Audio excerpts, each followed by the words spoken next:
Morning class, I'm Will Kemp from Will Kemp Art School, and this is part 1 in a free series showing you how to get started in acrylic landscape painting.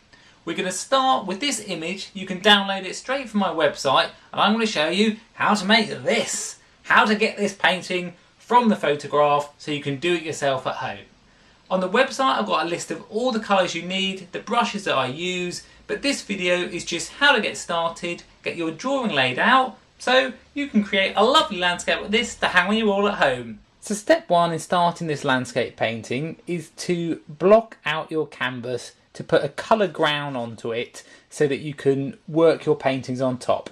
I've already done that here, and you can watch a how to do it video on my how to apply a colour ground for acrylic painting video.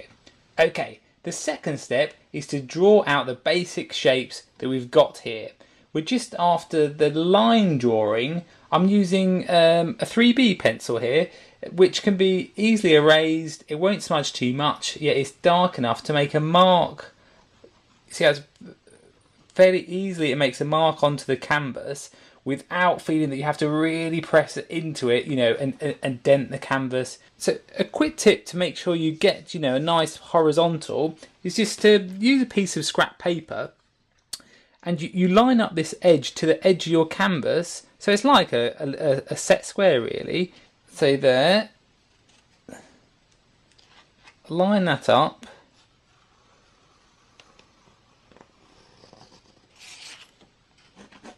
So step 2 is to assess the tones that we've got in the picture to see where to start and where are the lightest and dark areas.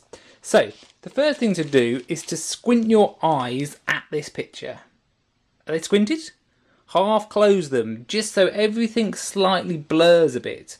What you'll find this does is it makes the darks look darker, the lights look lighter, and all these what are called half tones kind of disappear. What you really get to is the basic structure of the picture, and that's what we're interested in.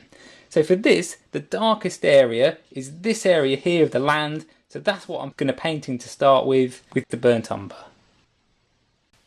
All the information on the brushes that I use and how to choose a brush for acrylic painting is on my other video, or a list of materials is on my website. So notice how when I'm painting, I'm resting onto the canvas, which helps you give leverage and support, so you can, with the finer lines, it's a lot easier to get a straighter line than if you're hovering your hand in the air trying to balance it.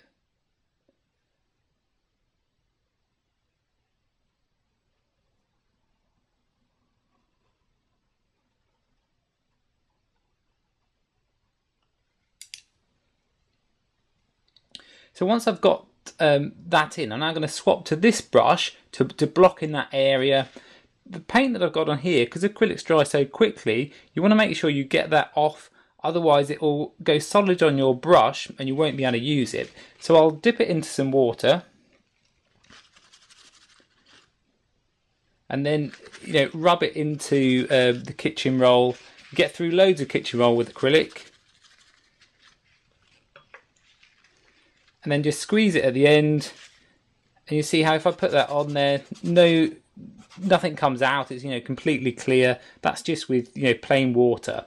It's always better to have more water and change it regularly than use the same pot. It get mucky, and then what will happen is that all that dirt in your water pot will come into your colours when you're mixing, and you won't get a nice clean colour. Even though we're using brown, it's still good to keep it clean. It's good professional working habits. Okay, so now with the filbert brush,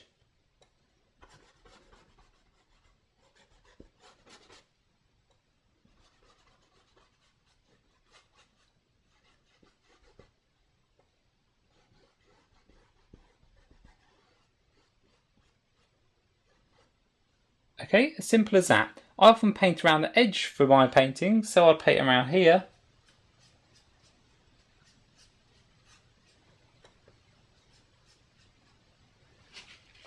And you notice how I haven't been too heavy-handed. You can still see some of this underground glowing through, and that's really nice. And I've left little bits where I'm not being completely solid because I want a bit of texture, a bit of movement in this area. So That's all I do for this particular painting with the burnt umber. Now I'll put in some of the highest highlights, the brightest area, which are going to be, when we look at the picture, they're going to be, these area here where the sun is, shining through. So this, I'm just going to use titanium white.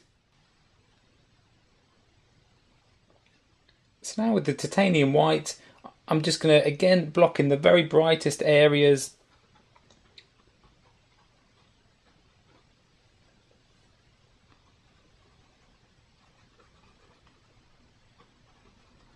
See how I'm keeping it quite loose and, quite watery.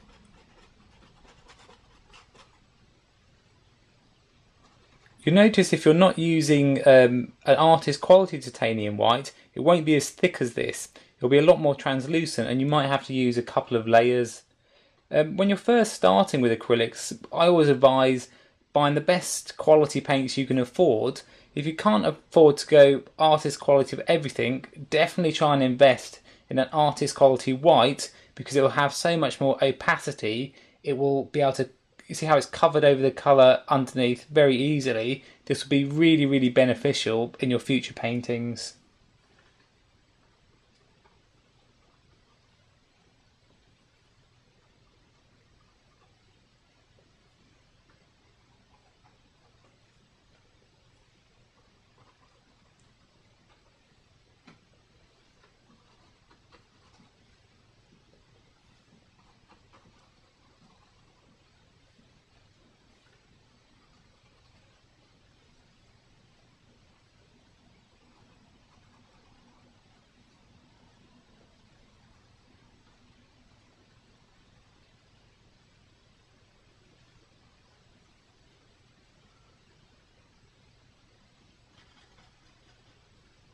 There's a slight bit of lightness down here, but not as strong as the others, so I'll just dilute it with a bit of water and then just scrub it in with my finger. So now we've got the lights and the darks. Now we can go back to the colours that we were mixing before to start blocking in some of the areas of colour.